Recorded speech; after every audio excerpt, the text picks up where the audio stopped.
Bien, ahora analizaremos las fosas extracraneales, es decir, las fosas que quedan por fuera de la cavidad craneal. Entonces son externas a la cavidad craneal.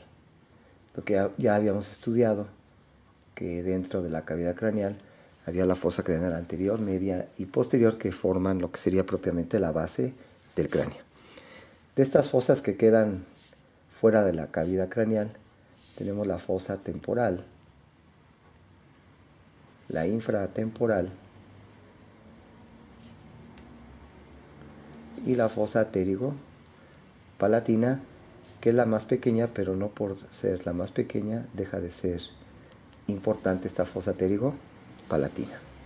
Si empezamos con la fosa temporal, esta fosa temporal la vamos a estudiar en la norma lateral del cráneo. Entonces aquí tendríamos la norma lateral del cráneo. En la porción anterior aquí los huesos nasales, la maxila y aquí sería la cavidad orbitaria con la mastoides y proceso estiloides. Aquí vamos a dibujar lo que sería el arco cigomático.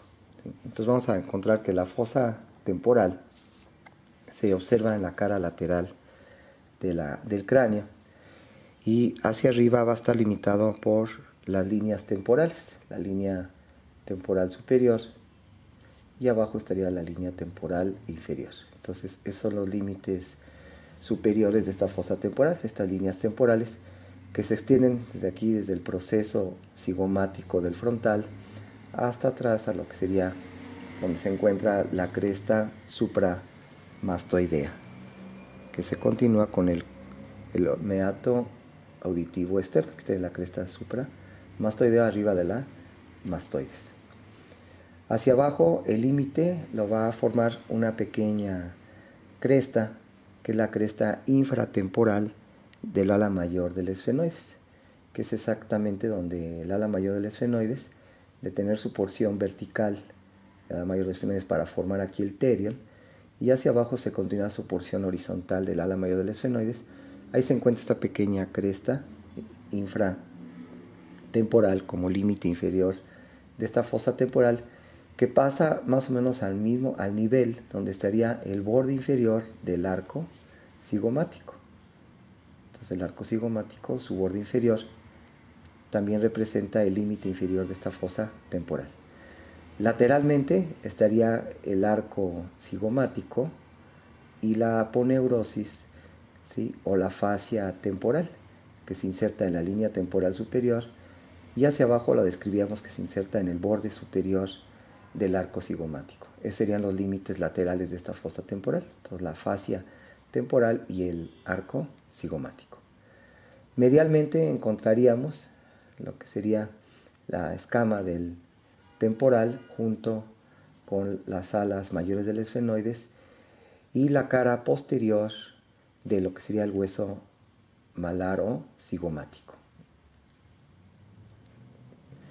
Este hueso malar o cigomático también limita hacia adelante esta fosa temporal.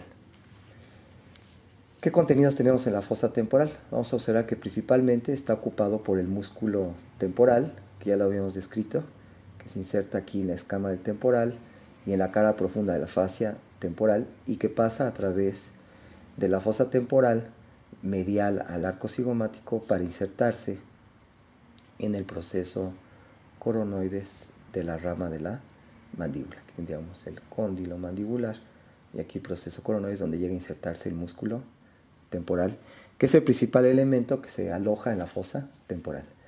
Profundo al músculo temporal, dentro de la fosa temporal se encuentran las arterias temporales, anterior, media y posterior, que también se localizan en esta fosa temporal. Esta fosa temporal hacia abajo, ¿sí?, vemos que hacia abajo y lateralmente se va a relacionar con el músculo macetero, que va del arco cigomático hacia la rama de la mandíbula. Mientras que esta misma fosa temporal hacia abajo, pero medialmente, se va a continuar con la siguiente fosa que vamos a estudiar, que es la fosa infratemporal. Entonces la fosa infratemporal hacia arriba se continúa con la fosa temporal. Entonces vamos a estudiar esta fosa infratemporal. Vamos a hacer una vista posterior de esta zona por atrás de la maxila y medial a la rama de la mandíbula.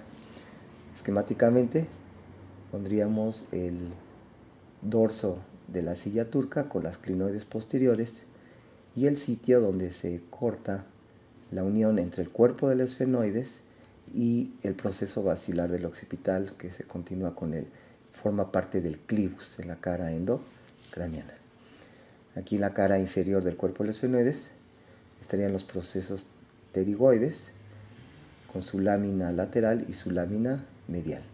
Vamos a poner el del lado derecho con su lámina medial y su lámina lateral. Como referencia aquí tendríamos el vómer articulándose con la cara inferior del cuerpo del esfenoides y la porción horizontal del hueso palatino para formar las guanas que comunican las cavidades nasales con la nasofaringe. A los lados del cuerpo del esfenoides pondríamos las alas mayores del esfenoides de uno y de otro lado, que habíamos descrito en las inserciones de los músculos pterigoideos medial y lateral. Si seguimos con esta vista posterior del cráneo, tendríamos aquí la cabeza y el cuello de la mandíbula, el proceso coronoides, y la cara profunda de la rama de la mandíbula continuándose con el cuerpo de la mandíbula, que en el borde superior presenta el borde alveolar. Como estamos viendo la cara profunda de la mandíbula, tendríamos aquí el proceso de la língula y aquí el inicio del conducto mandibular, ¿sí?, que va a terminar a nivel del agujero mental o mentoniano en el cuerpo de la mandíbula. Entonces, esta sería la fosa infratemporal. Entonces, la fosa infratemporal va a estar limitada lateralmente por la rama de la mandíbula, por la cara o superficie profunda de la rama de la mandíbula. Medialmente, si cortamos lo que sería aquí la rama de la mandíbula y colocamos otra vez lo que sería la norma lateral del cráneo, tendríamos aquí el cuerpo de la mandíbula y vamos a cortar la rama de la mandíbula para que podamos observar la profundidad de la fosa temporal. Entonces cortamos la rama de la mandíbula y vemos la profundidad de la fosa infratemporal. Y entonces en el fondo de la fosa infratemporal puedo observar, ¿sí?, parte de los procesos pterigoides, lo que sería la superficie, ¿sí?, lateral de la lámina lateral del proceso pterigoides, es decir, esta zona que estaría aquí sería la superficie lateral de la lámina lateral del proceso pterigoides. Entonces este sería el límite, este proceso pterigoideo sería el límite medial de la fosa infratemporal. Hacia arriba, esta fosa infratemporal lo van a limitar el ala mayor del esfenoides junto con la escama del temporal que se está articulando con esta ala mayor del esfenoides. Entonces más la escama del temporal están formando el techo de la fosa infratemporal. El otro límite óseo sería la pared anterior. Entonces la pared anterior va a corresponder a lo que sería la superficie posterior del cuerpo de la maxila. Entonces la maxila va a limitar hacia adelante esta fosa infratemporal. En el fondo de la fosa infratemporal, ¿sí?, medialmente, aquí si nos vamos por delante del proceso pterigoides, vamos a llegar a lo que sería la otra fosa, que es la fosa pterigo-palatina, pasando a través de la fisura pterigo-maxilar que vamos a estudiar posteriormente aquí, la fosa pterigo-palatina. Para concluir con esta fosa infratemporal tendríamos que describir sus límites y entonces vemos más bien sus elementos que están en su interior. Ya habíamos descrito, aquí estaría el músculo pterigoideo medial con su cabeza profunda y su cabeza superficial, ¿sí?, que llegan aquí al nivel del gonion en la cara profunda de la mandíbula. Sería el pterigoideo medial y también el pterigoideo lateral con su cabeza superior y su cabeza inferior, cabeza superior en las alas mayores del esfenoides y su cabeza inferior en el proceso pterigoides, para llegar a la cápsula articular de la articulación temporomandibular, al disco intraarticular y al cuello de la cabeza de la mandíbula. Estos son los dos músculos que encontramos en la fosa infratemporal. Aquí también va a estar el paso de una arteria, ¿sí?, que es rama terminal de la carótida externa, que es la arteria maxilar. Arteria maxilar que proviene de la carótida externa. Cuando la carótida externa se introduce a la parótida, ¿sí?, esta carótida externa se mete a la glándula parótida y cuando pasa exactamente, está por atrás del cuello, de la cabeza de la mandíbula, se divide en la arteria temporal superficial, que se va a ir sobre el arco cigomático y es la arteria que podemos palpar por delante del conducto auditivo externo, y una arteria que se dirige medialmente, profundamente, a la fosa infratemporal y que pasa por atrás del cuello de la cabeza de la mandíbula y de ahí pasa, ¿sí?, va corriendo sobre la fosa infratemporal y cuando llega al fondo de la fosa infratemporal, esta arteria maxilar se va a introducir, ¿sí?, a la fosa pterigopalatina a través de esta pequeña hendidura, que es la hendidura o la fisura pterigomaxilar. Y a esta arteria maxilar, dentro de la fosa pterigopalatina, da su rama terminal, que es la arteria esfenopalatina, que se va a introducir al agujero pterigopalatino para llegar a las cavidades nasales. ¿Qué otros elementos están aquí en la fosa infratemporal? Aquí, donde se originan las alas mayores del esfenoides, del cuerpo del esfenoides, encontramos dos orificios, el agujero oval y lateral a este el agujero espinoso. Por el agujero oval pasa la rama mandibular del trigémino y entonces llega a la fosa infratemporal y aquí se divide en un tronco anterior y un tronco posterior, del cual nacen las ramas del nervio mandibular, como es el nervio bucal o el nervio dentario inferior. Y por otro lado, por la arteria, por el agujero espinoso, está pasando el paquete meningio medio, donde encontramos la arteria meningia media, que proviene de la misma arteria maxilar que estábamos mencionando hace rato. Entonces, la arteria meningia media y el nervio mandibular, ¿sí?, al cual se le pega un pequeño ganglio, ¿sí?, parasimpático, que es el ganglio óptico, que es donde nacen las fibras postganglionarias parasimpáticas que vienen del nervio glosofaringeo para inervar a la glándula parótida. Entonces, otro pequeño ganglio que se encuentra en esta fosa infratemporal, gangliótico, pegado al nervio mandibular, y es un ganglio parasimpático. De esa forma ya podemos ahora estudiar la fosa pterigopalatina. Entonces, vamos a hacer un acercamiento de esta zona que describíamos en el fondo de la fosa infratemporal. Entonces tendríamos aquí lo que sería la maxila con la espina nasal, la apertura piriforme, los huesos nasales y parte del borde de la órbita.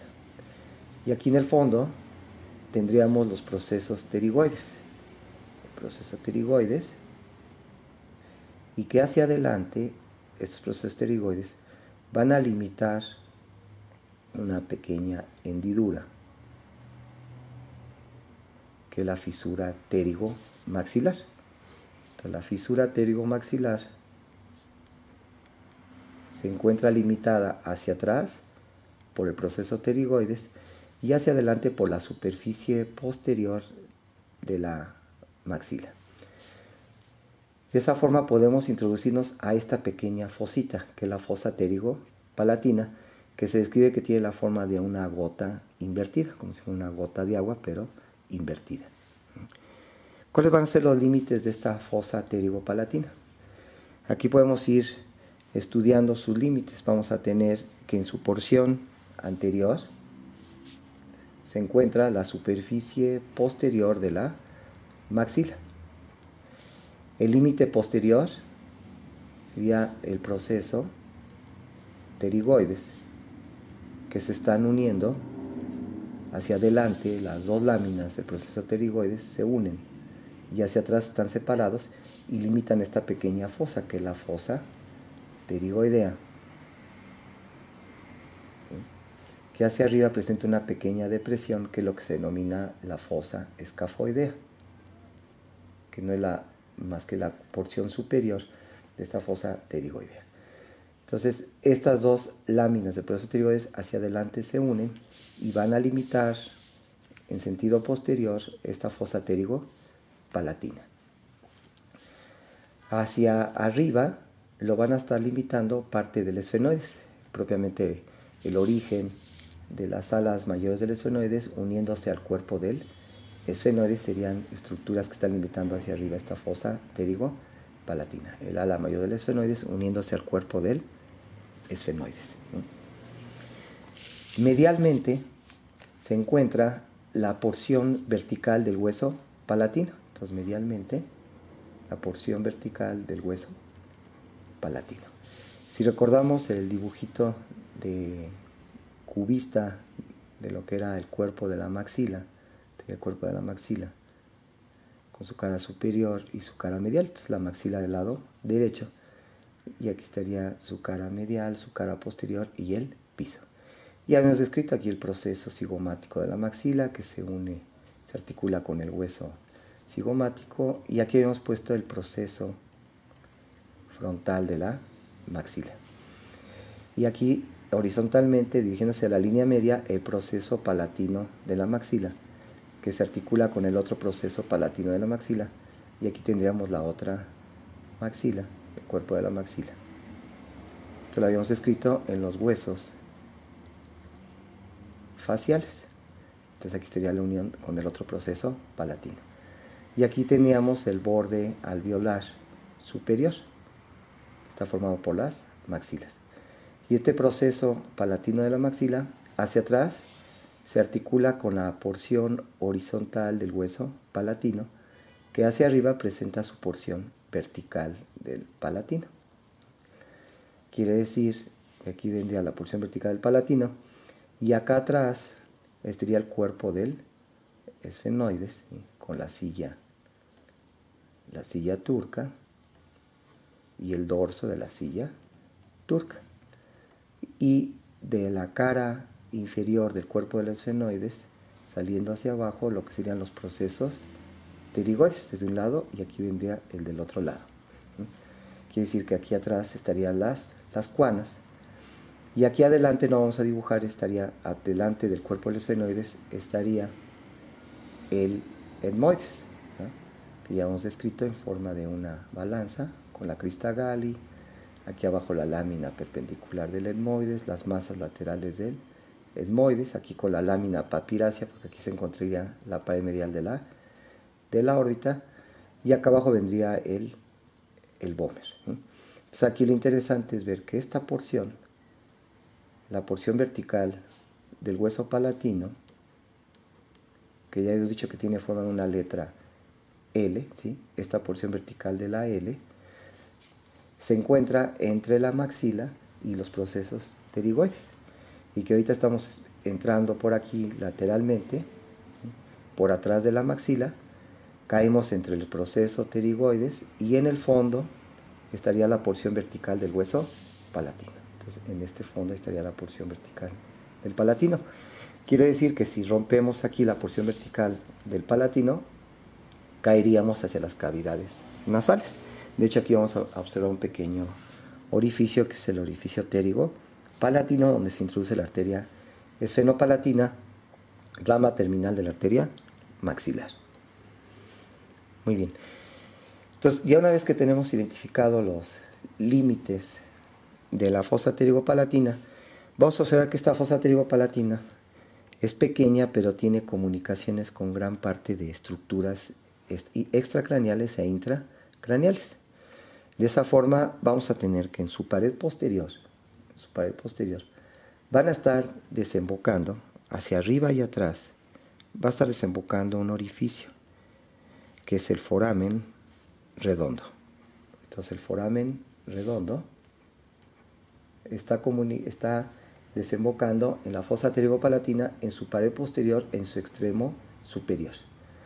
Recordemos que el foramen redondo se encuentra en las alas mayores del esfenoides, muy cerca de su origen en el cuerpo del esfenoides, y se encuentra en un sentido vertical este orificio, y que va a desembocar a la porción postero superior de la fosa pterigopalatina, y es donde va a pasar la rama maxilar del trigémino, 5.2.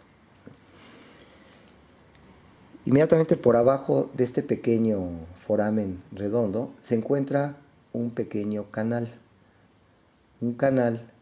que está exactamente donde se fijan los procesos pterigoides a la cara inferior del cuerpo del esfenoides. Es decir, si lo vemos en una vista posterior, este canal vendría exactamente en este punto, donde se une el proceso pterigoides con el cuerpo del esfenoides, que es el canal pterigoideo.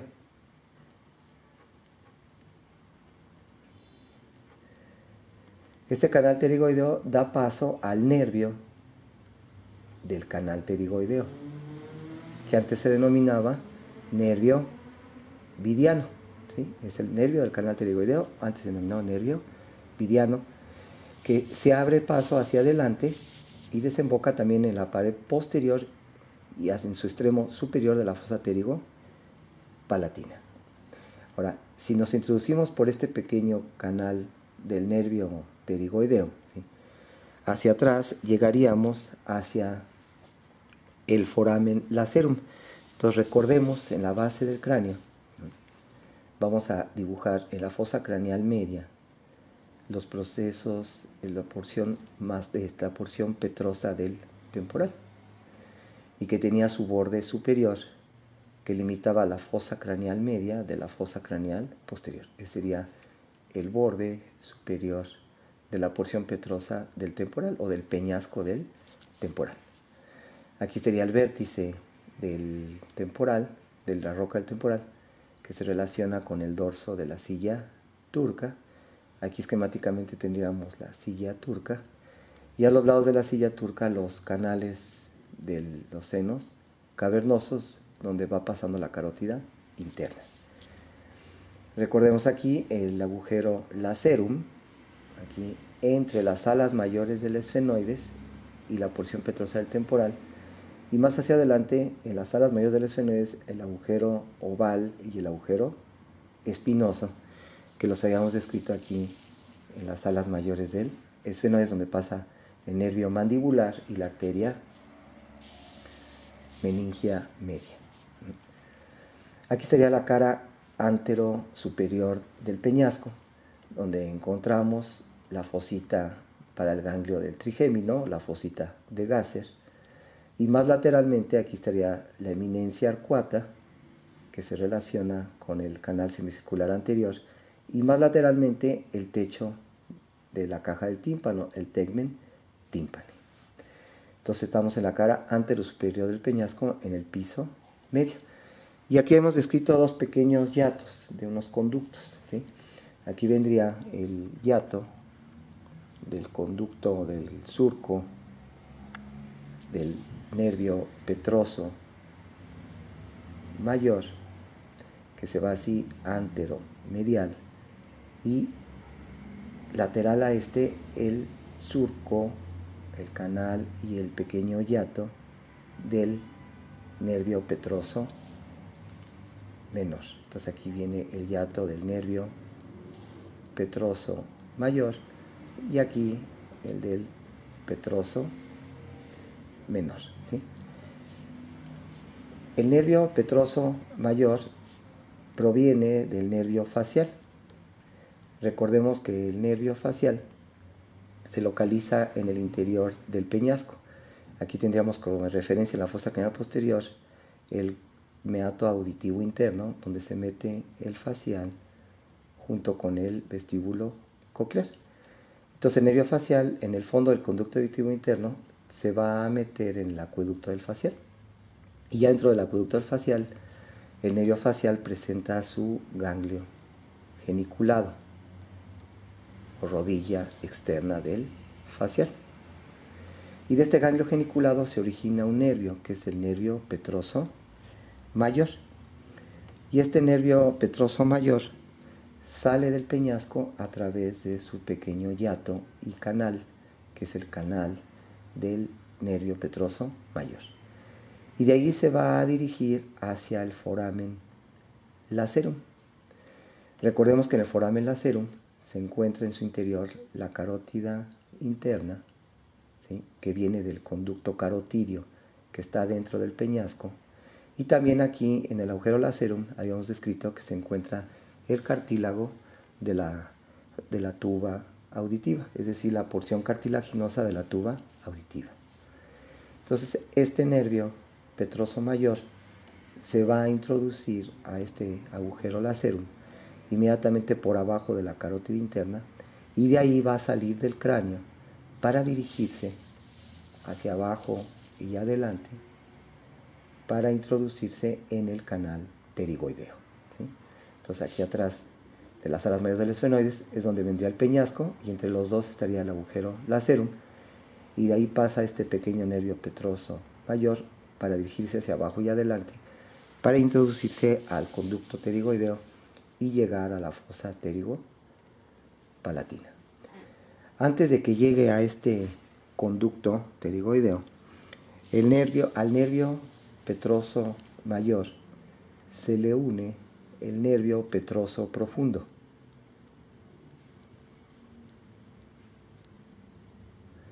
Y entre los dos forman propiamente el nervio del canal pterigoideo, antes llamado nervio vidiano.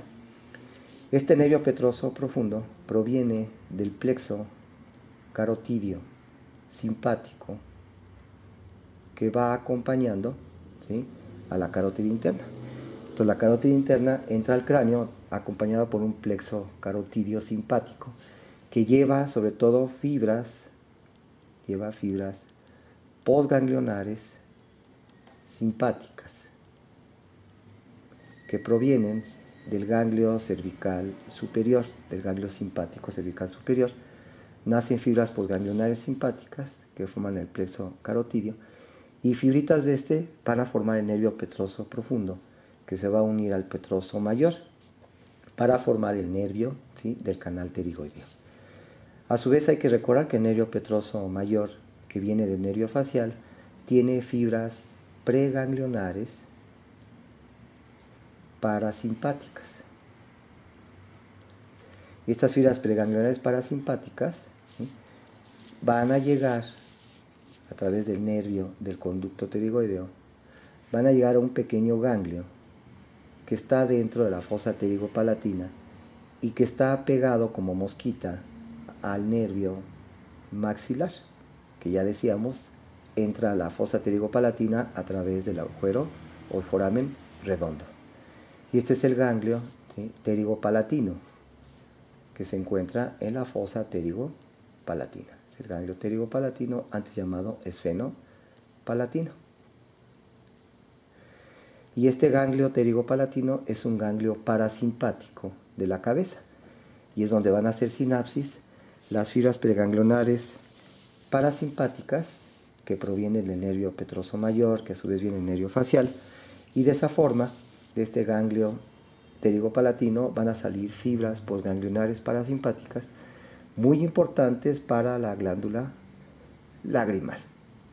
De ahí que una lesión de este nervio petroso mayor puede provocar un síndrome de ojo seco por disminución de la secreción lagrimal por denervación parasimpática. Bien, vamos a observar que también hacia la pared posterior de la fosa pterigopalatino va a desembocar un pequeño canal, ¿sí?, que es el canal palato vaginal, ¿sí? Y este pequeño canal palato vaginal que se dirige hacia atrás, ¿sí?, canal palato vaginal, se dirige hacia atrás para llegar a la nasofaringe, y donde pasa un ramo faringio que es rama a su vez de la arteria maxilar que está dentro de la fosa pterigopalatina. Entonces son los tres elementos que desembocan en la pared posterior de la fosa pterigo-palatina. Hacia abajo, la fosa pterigo-palatina se va a continuar con este pequeño canal que va a llegar al paladar duro, que es el canal palatino.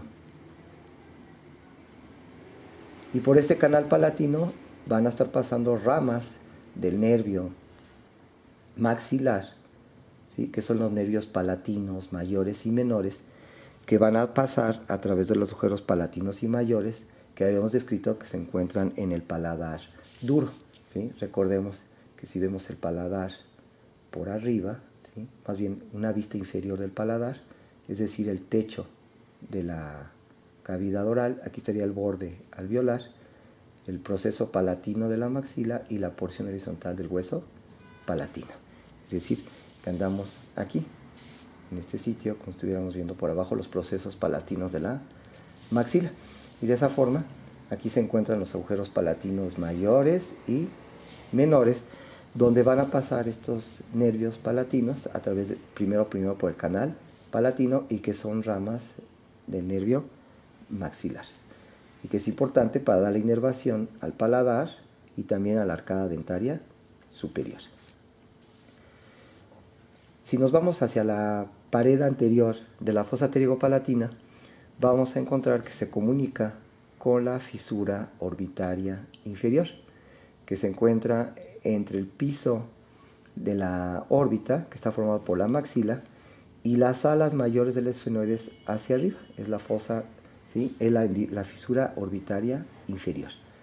Y toda esta fosa pterigo-palatina hacia adelante se comunica con esta fisura orbitaria inferior, y ahí es donde va a pasar el nervio infraorbitario, que pasa por la fisura orbitaria inferior y termina en el agujero infraorbitario que habíamos descrito, ¿sí? Donde pasa la arteria infraorbitaria y el nervio infraorbitario.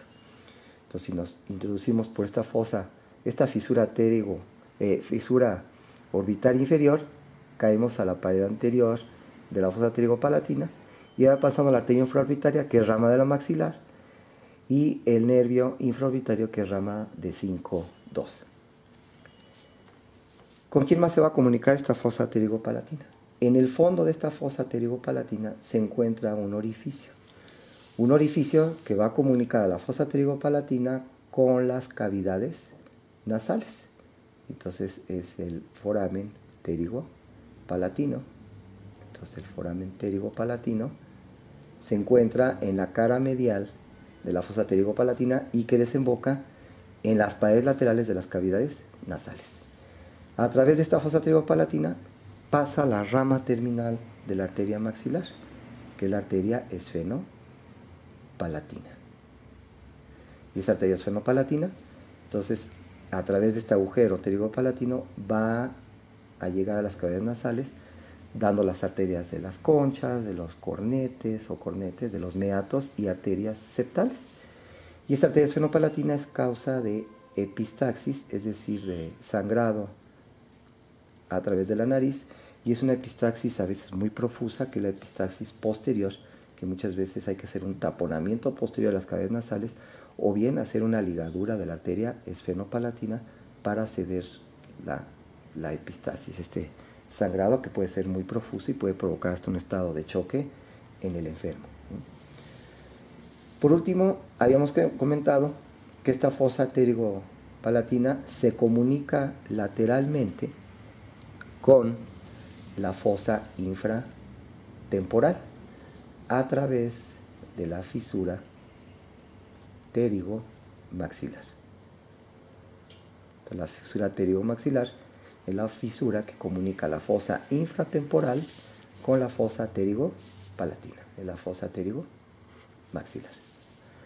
Quiere decir que esta fosa pterigo-palatina se está comunicando con la cavidad craneal, pues, a través del agujero redondo, con la fosa craneal media, se está comunicando con la órbita a través de la fisura orbitaria inferior, se comunica con la faringe a través del orificio palato o canal palato vaginal, se comunica con la cavidad nasal, con el techo de la cavidad oral a través del canal palatino, y lateralmente también se está comunicando con la fosa infratemporal, ¿sí?, a través de la fisura pterigo-maxilar. Entonces vemos que es un sitio donde se puede comunicar con varias estructuras, ¿sí? Y por otro lado, en su interior, pues ya habíamos mencionado, se encuentra la rama maxilar del trigémino, se encuentra el ganglio pterigopalatino, antes llamado esfenopalatino, se encuentra la arteria maxilar que termina dando la arteria esfenopalatina y que da rama aquí, sus ramas colaterales, las arterias palatinas, la arteria infraorbitaria, la arteria faríngea. Estos son los elementos que se encuentran en esta pequeña fosa pterigo-palatina. Por otro lado, podríamos pasar a ver lo que sería la articulación temporomandibular, que es la articulación importante para los movimientos de la masticación. Esta articulación temporomandibular es una articulación sinovial, ¿sí?, condilia, biaxil, porque tiene dos ejes de movimiento al ser condilia. ¿Quién lo va a formar? Si hacemos un acercamiento de esta articulación temporomandibular, tendríamos aquí hacia adelante el tubérculo articular y hacia atrás la cavidad articular, y más hacia atrás tendríamos el conducto auditivo externo, formado su pared anterior y su piso por la porción timpánica del hueso temporal. Y aquí estaría entonces la cavidad, ¿sí?, articular de la mandíbula, y adelante el tubérculo articular, que son estructuras que se encuentran en la cara inferior del proceso cigomático del temporal. Aquí estaría este proceso cigomático del temporal, ¿sí?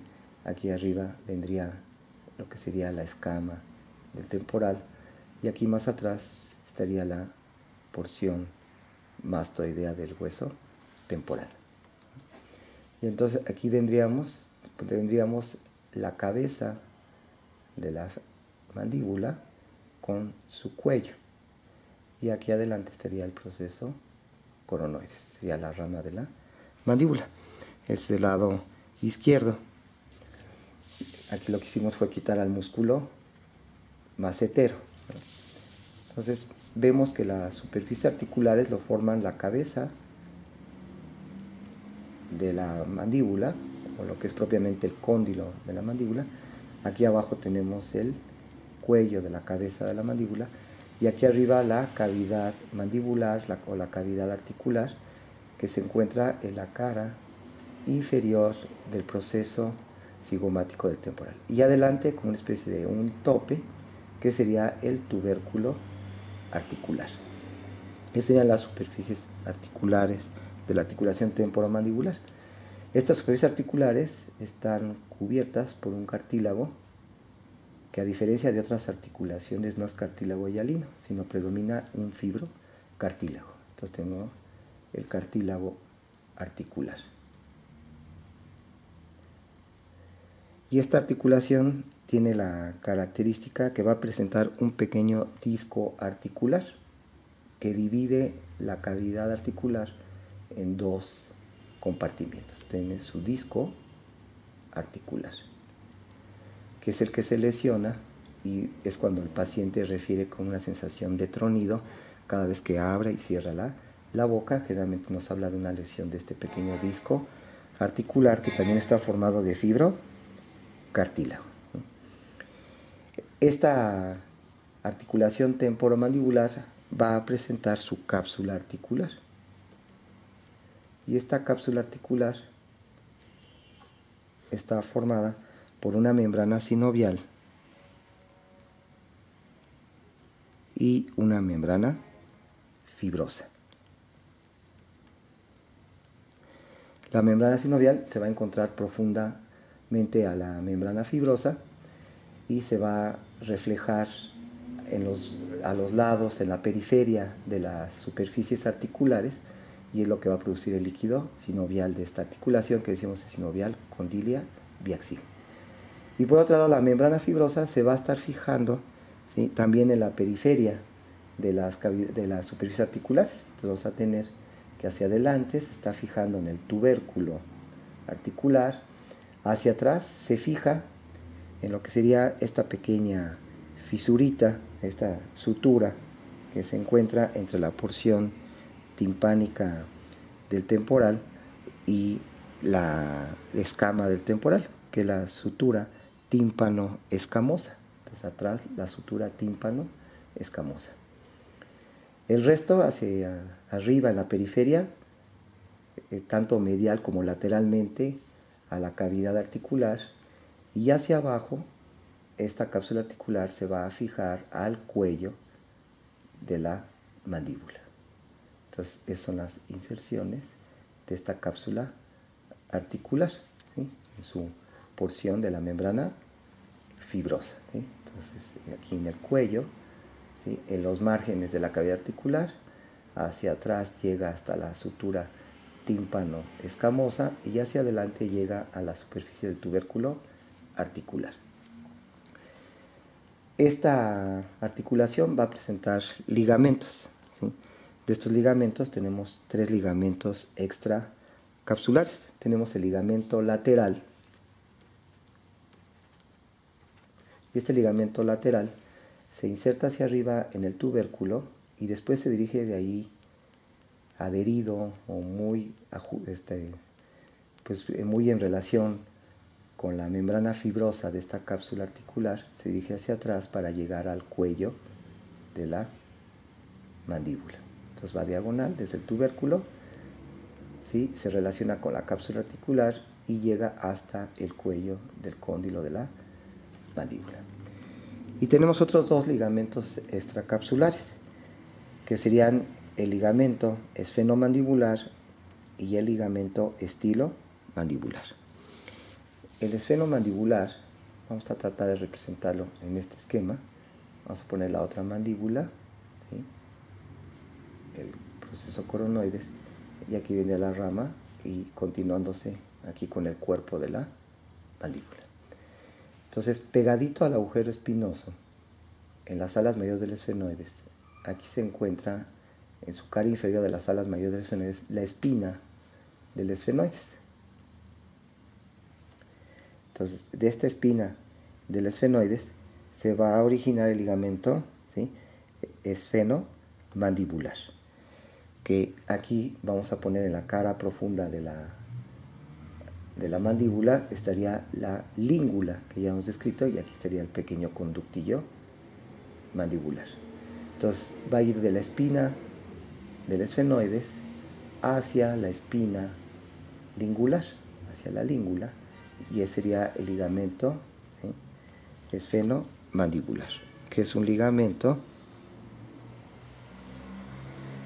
extraarticular de la articulación temporomandibular.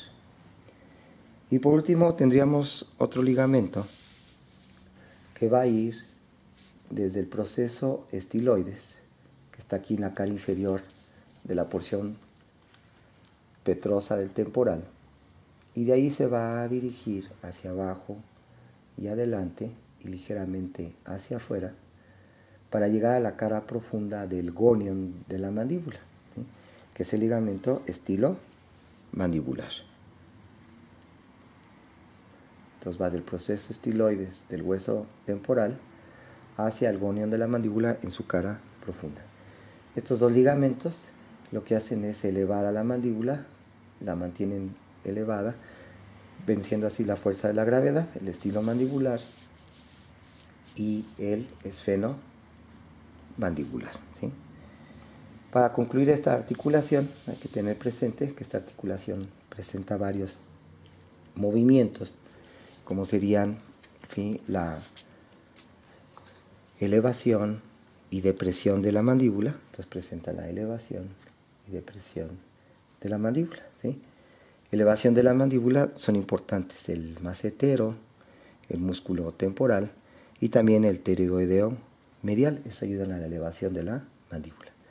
Mientras que la depresión de la mandíbula, ¿sí?, está favorecida por la misma fuerza de gravedad, ¿sí?, así como también el músculo digástrico, sobre todo en su vientre anterior al digástrico, que ya veremos que se inserta en el cuerpo de la mandíbula, así como el músculo genio o genioideo, el genioideo, así como también el miloioideo, que describiremos como parte de los músculos suprayoideos. Entonces el digástrico, genioideo y miloioideo, todos músculos, ¿sí?, suprayoideos, junto con la gravedad, ayudan para la depresión de la mandíbula. Pero la mandíbula presenta otros movimientos, uno que sería la, ¿sí?, protrusión hacia adelante, y otro movimiento que sería la retracción de la mandíbula, ¿sí? Aquí, en lo que corresponde a la protrusión de la mandíbula, ¿sí?, el más importante es el músculo tireoideo lateral, que ya habíamos mencionado, que se inserta en el cuello de la mandíbula, en la cápsula fibrosa de la articulación temporomandibular y también en el disco articular. Entonces, este es el músculo más importante para el movimiento de protrusión de la mandíbula. Entonces, el tireoideo lateral, y que también le echan la mano el tireoideo medial. Y por último tendríamos el movimiento posterior, que sería la retracción de la mandíbula, que está dada por las fibras posteriores del músculo temporal y también parte del músculo macetero. Y también sumamos el músculo digástrico, que sirve para la retracción de la mandíbula. Hay que recordar que también estos tireoideos, sobre todo el lateral, ayudan a un movimiento combinado, que son los movimientos de lateralización de la mandíbula.